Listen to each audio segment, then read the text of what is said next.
We made our video recently talking about the CBA and all these plans that the NHL is looking towards implementing going into the next few months. Well, we have ourselves another update that's gonna get a lot of people mad. And I know that right away. Today we're talking about 3 individual players from 3 individual teams. Today we're talking about the Canadiens, we're talking about the Wild, and we're talking about the New York Islanders. Now you've read the title, you've seen the thumbnail, you know who we're talking about here, but just to give you some background information, let's go over to Bob McKenzie's tweet that he put out just a little bit ago earlier yesterday.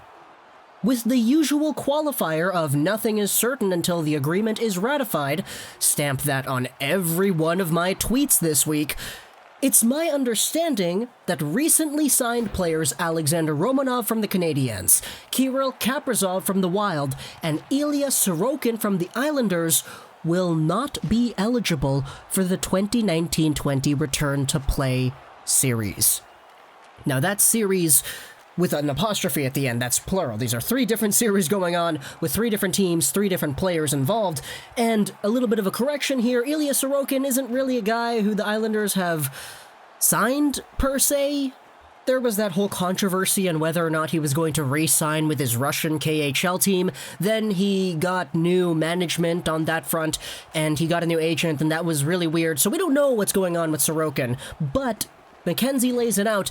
Even if the Islanders sign this player, and if you take a look at how this is going to go, he is probably not going to be able to play for the Islanders against the Florida Panthers in the 2020 play-in series. Now, this is going to piss off a lot of people, and I know a lot of Habs fans in my comment section are going to be flaming this, because no, Alexander Romanov is not going to be able to play for us against Pittsburgh. But let's just get into why this is kind of weird, and then we'll get into the players too, because it struck a chord with me when I read this, mostly because of what we saw last year. When it comes to taking a look at players who are under a team system but haven't signed contracts because they're playing in the KHL or they're not eligible to be signing contracts, we've seen this before, where teams sign a player who is under their system before the playoffs or during the playoffs or right after the playoffs start, and the player is able to play. This happened very recently with Cale Makar. Last year, the guy finished up his sophomore year at the University of Massachusetts Amherst, and immediately after he finished up the season, he signed a contract with the Avalanche, and he played his first game in Game 3 for the Avs. He scored a goal in that game too, and he was an immediate impact player. We also saw this with Chris Kreider, but Kreider is much older, so that's a little bit further back in time. But the bottom line is, we have seen this before, where players sign contracts after what most people perceive to be the trade deadline or the acquisition deadline for the playoffs, and they play in the playoffs. In my mind, there's some kind of loophole or some exemption where it's like, oh, because the team drafted this player before, it means that he's in the system already, and etc., etc., etc., it's why he can play. But that's why, to me, taking a look at this scenario, it's kind of weird to say that Romanov, Kaprizov, and Sorokin aren't allowed to play. And I guess it makes sense taking a look at, oh, Romanov's contract is technically for 2020-2021, and not for 2019-20. Because the season is already paused up and it's already stopped, this isn't really the time to quote-unquote sign players. You're signing players for the purpose of having them playing for you next year, which is why it's not eligible to be in the play-in series. But that kind of really rubs me the wrong way, you know? Maybe I'm not explaining it right. If somebody smarter than me wants to correct me into how I'm explaining this in the comments below, then go ahead.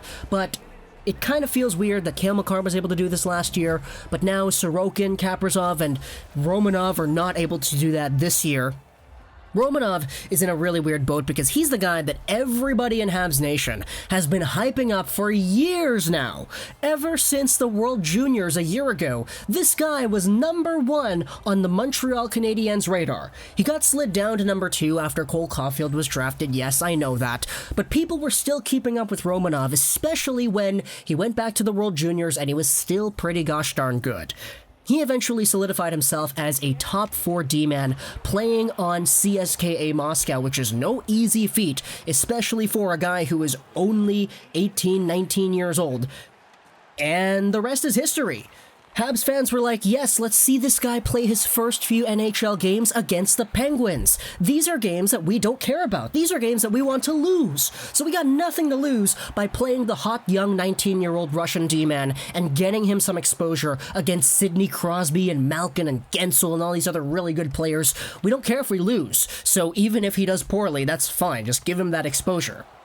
Kaprizov is in a weirder situation because he's a guy that many have been projecting to be one of, if not the best hockey players in the entire world who isn't playing in the NHL. He's 23 years old, drafted by Minnesota 5 years ago, and he's coming off of a point-per-game season in the KHL with that same CSKA Moscow team.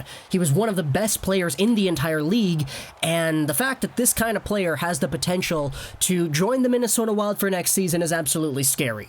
Now, as a Canucks fan, that's fine with me. Kaprizov, you can stay away. We've already made a video about Kaprizov talking about how good he is, and it's actually kind of funny in that video.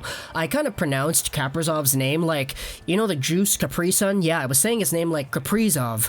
But obviously we'll change that up now. Kaprizov is a guy who, when we made our video, I talked about how he's really good, like legitimately really, really good. He's NHL ready, and there's an argument to be made that he is already one of, if not the absolute best offensive threat in the Minnesota Wild organization. And there's good reason to believe that, man. The guy was really, really good in the KHL. He's only been getting better. He was great for the Olympics a few years ago with the Olympic athletes from Russia team. This guy's just a good hockey player, and this kind of guy getting added to a Minnesota Wild squad in a play-in series against Vancouver does have the potential to do damage. Now, for Wild fans, I get it. A lot of you guys want Lafreniere, and that's something that I've been seeing a lot of on Twitter, so maybe you could be a little bit happy about this, but at the same time, when you look at Cale Makar last year, I can totally understand why some people are feeling upset that a Kaprizov-like player is not going to be eligible to join your team, at least according to this Bob McKenzie tweet. And finally, we have Ilya Sorokin, a guy who I haven't talked about too much, but if you've heard my thoughts on Igor Shesterkin from the New York Rangers, you can kind of just reflect the same kind of sentiment for Ilya Sorokin from the New York Islanders system. Now, Sorokin also plays on that CSKA Moscow team. Who would have thunk it? The three really good Russian guys, young guys too, are supposed to come into the NHL, but they're all from the same team.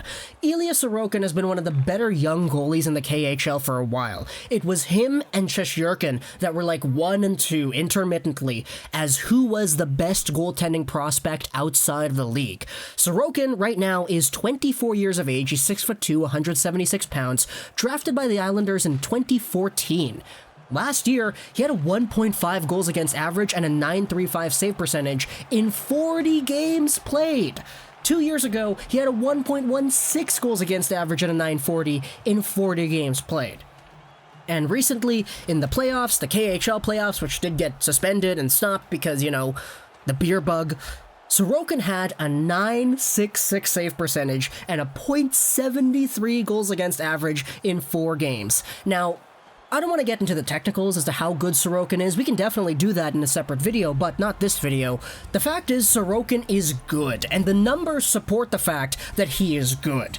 And the idea behind Sorokin is that he could potentially have the same kind of immediate impact that an Igor Shesterkin had with the New York Rangers, where he comes in, he's immediately like one of the hottest goalies in the organization. He does really well in the AHL. He gets called up to the NHL, and he starts dominating up there the same way he's been dominating the KHL in the past, like, 5 years worth of his career.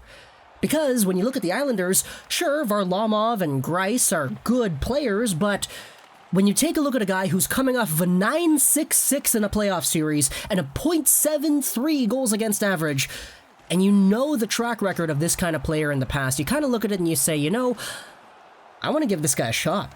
Let's see how good he is.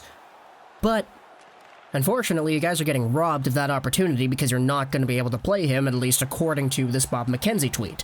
Now, McKenzie did say at the very beginning of it, take it with a grain of salt, nothing is certain, but that's just how it is according to his understanding at the moment.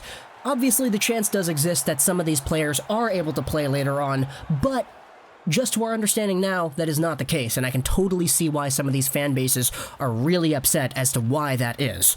So, wrapping this up, let's talk in the comments below about the Montreal Canadiens and Alexander Romanov, the Minnesota Wild and Kirill Kaprizov, and the New York Islanders and Ilya Sorokin. Talk to me in the comments below what you think about these players. Big comment question today, do you think if these guys were to play in the play-in series that they would have had good impacts? For Romanov, you could debate that he would have had a good impact, but I honestly think that he probably would have been the least out of the three.